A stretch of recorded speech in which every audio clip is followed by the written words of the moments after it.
Bobotoh, Persib Bandung unggul segalanya atas PSPS Biak. Tapi kenapa laga ini justru bisa jadi berbahaya? Yuk kita bahas. Bobotoh, Persib akan dijamu oleh PSBS Biak di laga perdana di putaran kedua ini. Kondisi Persib tentu sedang percaya diri setelah di putaran pertama berhasil mengunci puncak klasemen dengan unggul 1 poin atas Borneo. Kemudian kondisi para pemain juga sudah bagus, hanya Eleanor Renders yang tidak akan bermain ya karena akumulasi kartu kuning. Federico Barba yang sempat kemarin gonjang-ganjing isu kepindahannya, kondisinya bagaimana, di latihan-latihan terakhir sudah terlihat lebih nyaman ya, baik secara gestur, kemudian dia sudah bisa berinteraksi lagi dengan rekan-rekannya. Jadi ini merupakan hal yang positif karena lawan yang akan dihadapi adalah PSBS Biak yang memang di atas kertas secara kualitas permainan, kualitas pemain, kualitas tim itu jelas di bawah Persib. Apalagi Persib didukung puluhan ribu bobotoh, tentu Persib jelas diunggulkan. Tapi ini akan menjadi laga yang berbahaya dan Persib harus waspada. Karena apa? PSBS Biak di laga terakhir di putaran pertama berhasil membantai Bayangkara 4-1 dengan permainan yang luar biasa. Saya nonton pertandingan itu. Nah, setelah itu juga memang tim yang underdog itu biasanya lebih percaya diri, lebih ngotot, dan lebih all out gitu.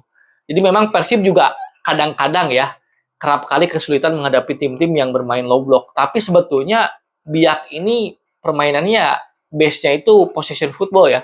Mereka cukup baik dalam menguasai bola, dan kerap kali merepotkan tim-tim besar juga. Nah, kendala Persib memang masih sama, yaitu dalam mengkonversi peluang menjadi gol. Jadi finishingnya harus lebih klinis lagi.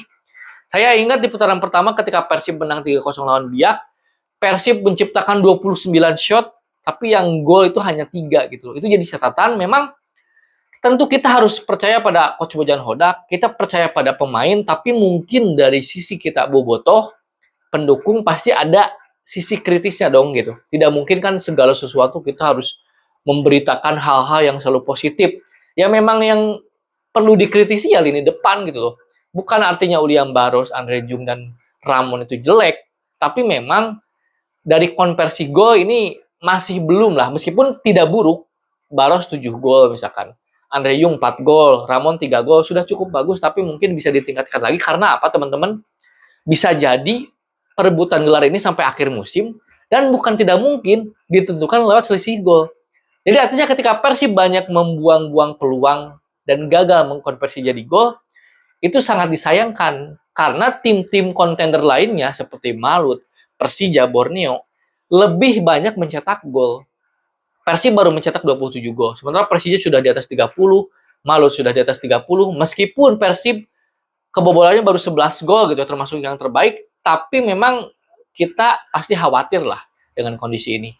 Meskipun ada yang bilang bahwa ya mau menang 1-0 atau 2-0 ya tetap 3 poin itu betul. Tapi mungkin ada momen-momen kayak misalkan lawan Persik Kediri, lawan Persija, PSIM, lawan PSIM 2 kali gak gol gitu penalti. Itu kan faktor-faktor yang nantinya mungkin akan disesali oleh Persib jika akhirnya harus gagal jadi juara. Jadi memang itu saja sih PR-nya. Untuk lini belakang, apalagi kalau Barba bisa main, apalagi jika memang benar Kurzawa bisa main, itu akan menjadi duet yang cukup mengerikan ya. Kurzawa dan Barba, dua pemain yang kaya pengalaman di Eropa. Jadi itu sebetulnya Persib yang faktor utama yang bisa mengalahkan Persib selain agresivitas Biak, yaitu Persib itu sendiri. Bagaimana para pemain jangan jumawa, jangan berpuas diri, jangan meremehkan lawan ya, tetap fokus dan bisa mencetak gol sebanyak-banyaknya. Jadi sih saya prediksi Persib akan bisa memenangkan pertandingan ya selisih 2 gol lah ya. Gak usah terlalu telak juga, tapi nggak usah 1 gol juga lah. Lawan Biak harusnya bisa lah 2-3 gol gitu. Itu harapan kita sebagai bobotoh. Jadi terus dukung Persib secara positif, no bullying, no berkata-kata kasar, dan kalau mau berkomentar ya silahkan, kalau mau mengkritik ya silahkan, tapi dengan kata-kata yang sopan. Kalau menurut bobotoh sendiri bagaimana prediksinya lawan Biak? Tulis di kolom komentar, kita diskusi ya. Halo ulasan bola, pamit dulu dan salam olahraga.